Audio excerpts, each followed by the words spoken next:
Assalamualaikum warahmatullahi wabarakatuh. Sahabatku semua, saudaraku semua. Jadi ini ada pertanyaan bagus dari Pak Kifli. Bagaimana cara menerapkan zikir nafas dalam kehidupan sehari-hari? Jadi teman-teman harus pahami, sebelum kita menjelaskan cara penerapannya, ya kita harus pahami dulu tujuan zikir nafas.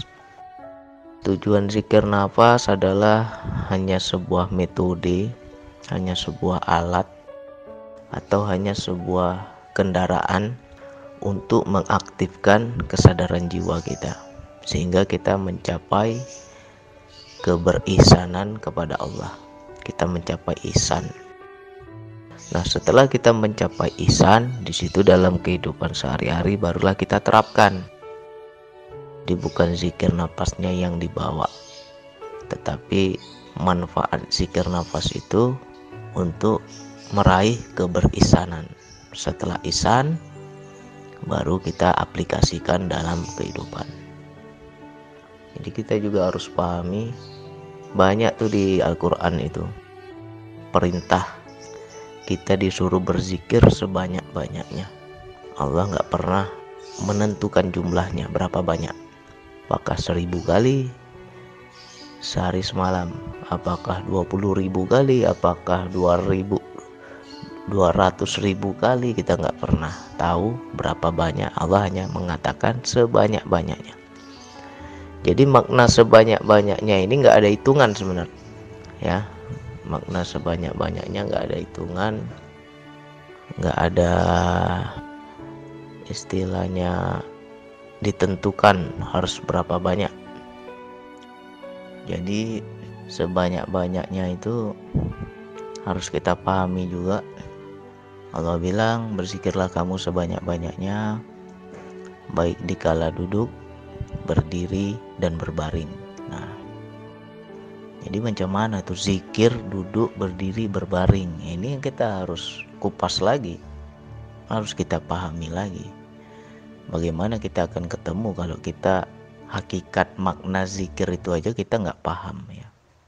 Banyak orang mengatakan makna zikir adalah ingat Allah atau sebut nama Allah, ya, sehingga kita melakukan zikir, rutinitas zikir dengan banyak-banyak menyebut nama Allah. Itu sebenarnya benar, nggak salah. Tapi ada zikir yang lebih dalam lagi. Di hakikat zikir itu adalah sadar Allah, menyadari Allah.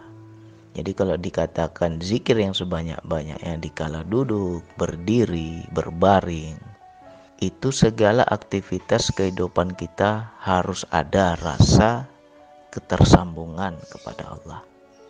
Harus ada sadar Allah, harus ada berihsan, baik dalam keadaan duduk, dalam keadaan berdiri, dan dalam keadaan berbaring.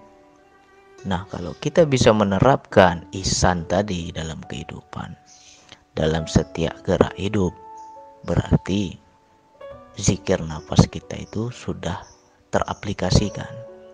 Itu arahnya, sampai ke sana arahnya. Ini macam mana, Bang? Kita zikir di saat duduk, di saat berdiri, di saat berbaring, itu zikir yang seperti apa? Berzikirlah baik menyebut nama Allah ataupun tanpa menyebut nama Allah. Itu sudah zikir namanya. Ya, sebagai contoh. Sebagai contoh, kita dalam kehidupan lah. Kita bekerja. Dari rumah hendak pergi ke tempat kerja. Kita harus sadari bahwa kulakukan pekerjaan ini karena Allah, karena menjalankan amanahnya untuk menghidupi anak istriku, untuk menafkahi anak istriku. Ketika kita lakukan itu dengan ketulusan, kita tidak nyeleweng, kita tidak lepas dari amanah, maka itu sudah zikir namanya, ya kan? Coba kita sadari segala sesuatu itu harus ada Allahnya. Apapun yang ada pada diri kita, ada Allahnya. Ya contohnya aja kita melangkah. Siapa yang memberi kekuatan untuk melangkah itu? Siapa yang beri tenaga untuk melangkah? Dari mana kekuatan itu? Andaikan kita lumpuh kaki kita, nggak bisa lagi berjalan, sudah dicabutkan kuasa itu dari diri kita, nggak ada lagi Allah berikan kuasa, bisa apa kita? Jadi kalau kita lakukan semua karena Allah, zikir itu namanya. Ya, sama juga nih, Allah memberi saya suara. Saya bisa bicara, bisa berkata-kata. Siapa yang memberi suara ini? Engkau ya Allah yang memberi. Kalau benar aku yang memberi, pakailah lisanmu itu benar-benar untuk aku, kata Allah. Jadi ya kita nggak berani gunjing orang, kita nggak berani ngomong yang nggak ada gunanya, kita nggak berani membuka aib orang, kita nggak berani berkata kotor. Karena apa? Kita sadari Allah yang memberi suara, Allah yang memberi kuasa, sehingga kita bisa berkata-kata. Dan ketika kita menggunakan suara ini untuk yang manfaat, berarti itu sudah berzikir.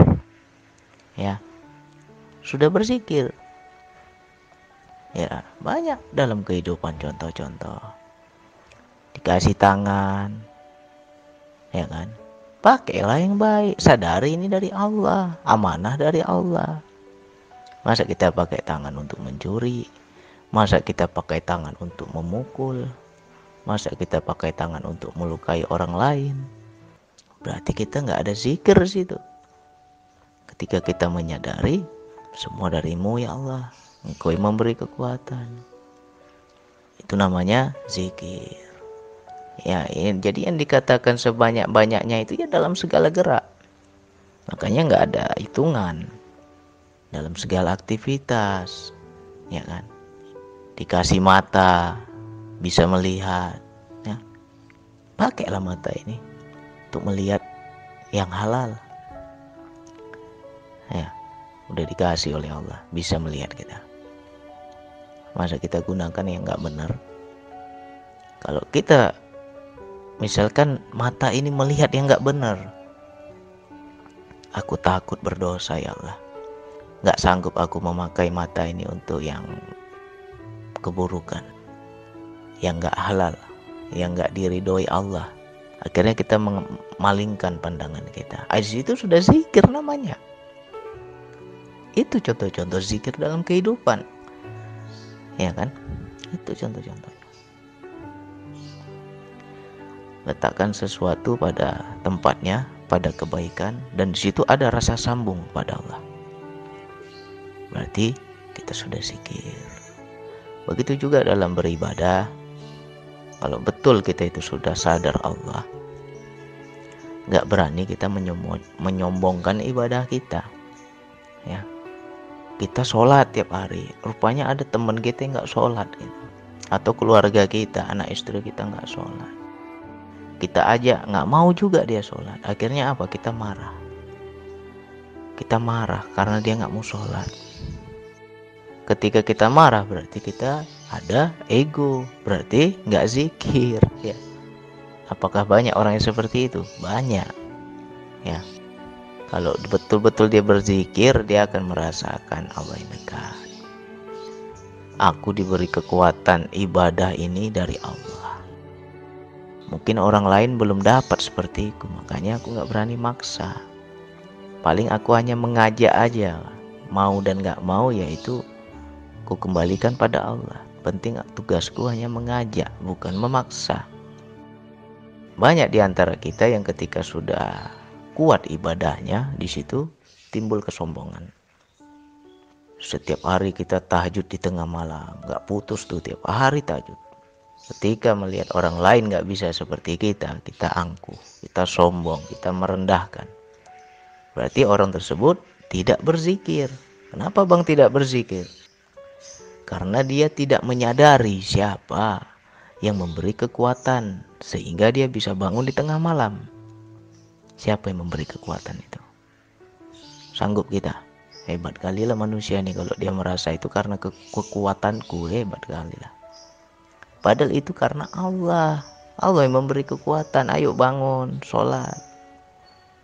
Dan ketika kita mendapatkan kekuatan itu, di situ kita merasa akulah yang bisa.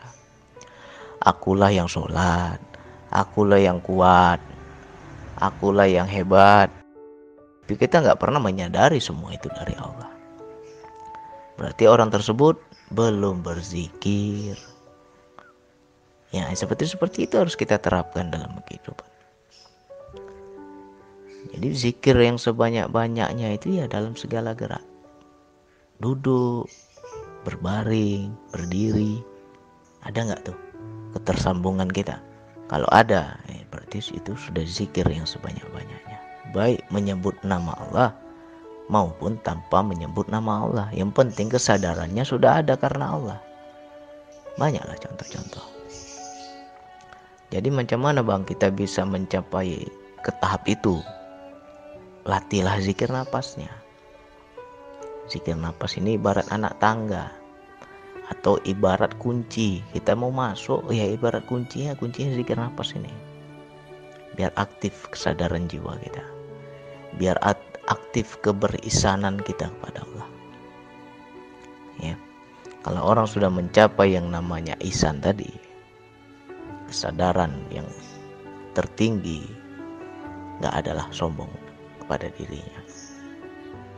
Ketika Allah memberi ilmu, dia sadari ya yang ngasih ilmu Allah kok.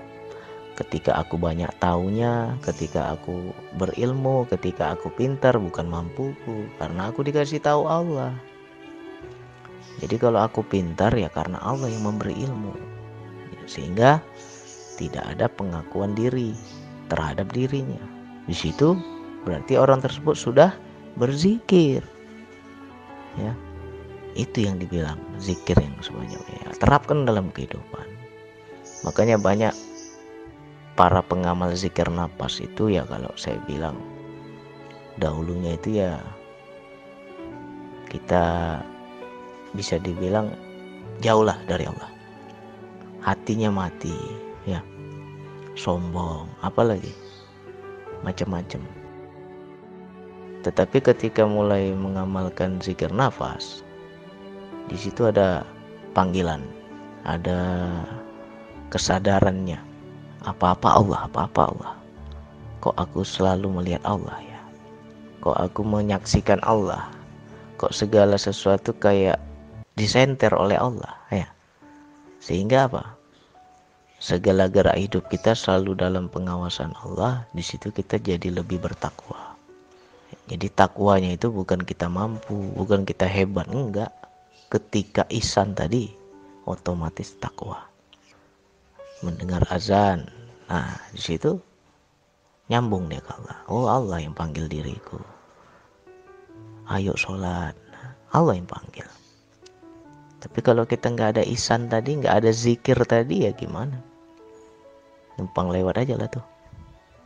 Tapi kalau udah tersambung itu connect ya. Oh Allah. Belum bergerak juga dia, belum juga dia ambil wudhu, gelisah hatinya. Ya kan? Habis itu mungkin kita keceplosan berkata sombong. Kalau kita zikir sadar Allah, di situ akan ada teguran-teguran dari Allah. Hebat kali kau sombong ya. Padahal semua itu dari aku, kata Allah. Itu ada koneksi, interaksi, komunikasi berdua dengan Allah tuh ada. Kalau sudah bisa seperti itu, enak nggak hidup ini? Enak.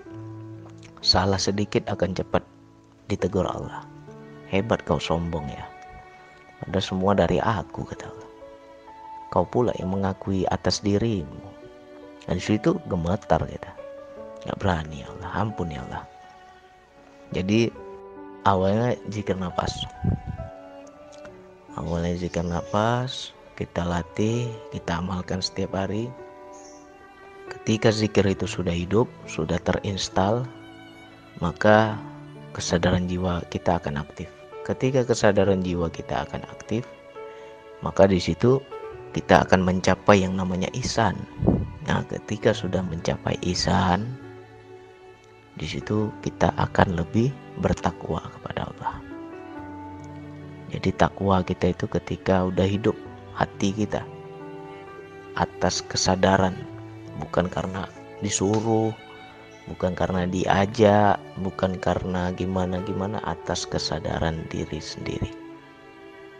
Kita akan lebih mencari, kita akan lebih menggali, kita akan lebih mempelajari, ya kan? Kalau udah hidup tuh hati itu enak. Jadi arahnya ke situ penerapannya. Jadi itulah yang dibilang zikir sebanyak-banyaknya, baik dikala duduk, berdiri, berbaring. Ya. Jadi jangan kita bilang zikir sebanyak-banyaknya itu 20.000 kali kita bertasbih. Ya. Waktu zikir kita ketemu sama Allah, kita rasakan Allah yang dekat. Begitu dalam kehidupan, belagu lagi kita. Apakah itu yang dibilang zikir? Bukan itu yang dibilang zikir. Zikir itu apabila kesadaran kita aktif, segala gerak hidup ada Allahnya. Itulah zikir yang sesungguhnya. Mudah-mudahan kita bisa mencapai ke tahap itu. Jadi latih terus zikir nafas kita. Mudah-mudahan dapat nanti itu. Oke, sekian dari saya. Wassalamualaikum warahmatullahi wabarakatuh.